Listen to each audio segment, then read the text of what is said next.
Hello বন্ধুরা, আজকে রান্না করব পাবদা মাছের ঝাল। তো এই দেখো, মাছগুলোকে আমি নুন, তেল, হলুদ সব মাখিয়ে রেখেছি লবণ দিয়ে। তো এখন ভেজে নেব।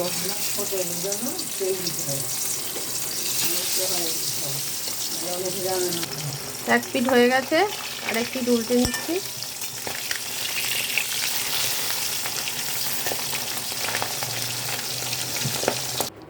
মাছগুলো সব ভাজা হয়ে গেছে। এবার এই বাটিটার মধ্যে লঙ্কা কোচানো আর নুন, হলুদ, লঙ্কা গুঁড়ো নিয়েছি। এবার নেব পোস্ত বাটা, আর এটা হচ্ছে সর্ষে বাটা। এটা একটু বেশি নেব।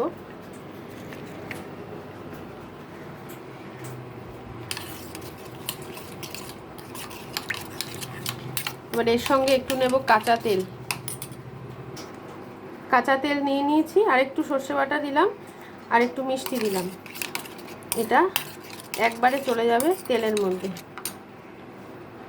তো তেলে আমি কালো জিরে ফোড়ন দিচ্ছি অল্প করে। ভালো করে একটু গুলে নেব।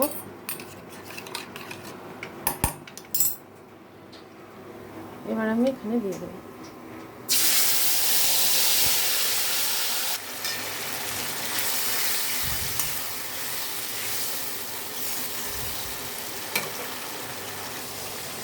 দেখো বন্ধুরা, কালারটা কি সুন্দর এসছে, তেল বেরিয়ে গেছে। এবার হালকা করে আমি জল দিয়ে দেবো। গায়ে মাখা হবে, অল্প জল দেব।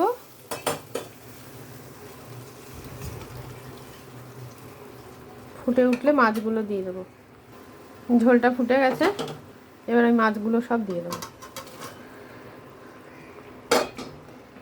মাছটাও নরম হবে আর ঝোলের থেকে তেল তেল বেরিয়ে যাবে। আমি এটা নামিয়ে দেবো। আমার মাছের ঝোল রেডি, পুরো তেল ছেড়ে দিয়েছে। এবার আমি নামিয়ে নেব। রান্না রেডি, আপনারা এইভাবে বানিয়ে খাবেন। তো আজকের মতো টাটা।